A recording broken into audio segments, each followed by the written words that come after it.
जय हिंद दोस्तों from Assam home guard की खबर आपलोक खबर निश्चय ভাল और मोरो ভাল बेया মাজতে চলি আছে থাম্বনেল और टाइटल देखि गम पाइছে আপোনালোকে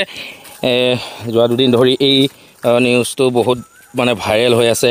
যে জুবিন গাৰ্গক মঞ্চত সাবতি ধৰা গৃহৰক্ষীজনক অব্যাহতি কৰ্তব্যৰ পৰা অব্যাহতি চাবুৱা থানাত কৰ্মৰত মিলিপ্ৰভা চুটিয়াক বিহু মঞ্চত উঠি প্ৰিয় শিল্পীজনক সেৱা জনাইছিল মিলিপ্ৰভা চুটিয়াই তো কিহৰ কাৰণত তেখেতে এনেকুৱা কৰিলে আৰু তেখেতক এতিয়া কৰ্তব্যৰ পৰা অব্যাহতি দিয়া হৈছে মিলিপ্ৰভা চুটিয়াক বহুত বেয়া লাগিছে দুখ লাগিছে আৰু মিলিপ্ৰভা চুটিয়ালৈ মই এটা অনুৰোধ আপুনি এনেকুৱা কাম এটা কৰিব নালাগিছিলে জুবিন গাৰ্গক আপোনাৰ যদি লগ কৰা ইচ্ছা আছিল দেন তেখেতৰ ষ্টেজৰ পৰা নামুতে নহলে বা ষ্টেজত উঠা মুহূৰ্তত আপুনি এবাৰ তেখেতক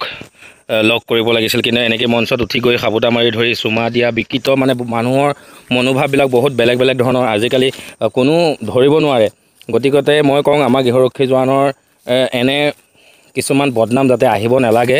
তাৰ কাৰণে মই সকলো অসমৰ গৃহৰক্ষী জোৱানক সোঁৱৰাই দিছোঁ এনেকুৱা নিউজ আৰু এনেকুৱা ভিডিঅ' যাতে কোনোদিন ভাইৰেল নহয় সদায় যাতে আমাৰ গৃহৰক্ষী জোৱানৰ ভাল ভিডিঅ' ভাইৰেল হ'ব লাগে মই এতিয়াও আশা কৰোঁ আৰু আশা কৰোঁ চৰকাৰে তেখেতক অব্যাহতি দিছে যদিও আকৌ তেখেতৰ ভুল স্বীকাৰ কৰি ভুলটোক অলপ মাফ কৰি চৰকাৰে যেন আকৌ তেখেতক কৰ্মত যাতে আকৌ নিয়োগ কৰে তাৰ বাবে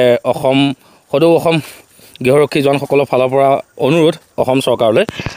একবাৰৰ কাৰণে তেখেতক মাফ কৰি দিব লাগে আৰু নেক্সট টাইম যাতে এনেকুৱা নহয় কোনো এনেকুৱা কাম নকৰিব আৰু সিমানে আছিলে ভিডিঅ'টো আপোনালোকে যিমান পাৰে শ্বেয়াৰ কৰি দিয়ক বন্ধুবৰ্গৰ মাজত আৰু চেনেলটোলৈ যদি নতুনকৈ আহিছে ছাবস্ক্ৰাইব কৰি দিয়ক তো আজিলৈ জয় হিন্দ জয় ভাৰত।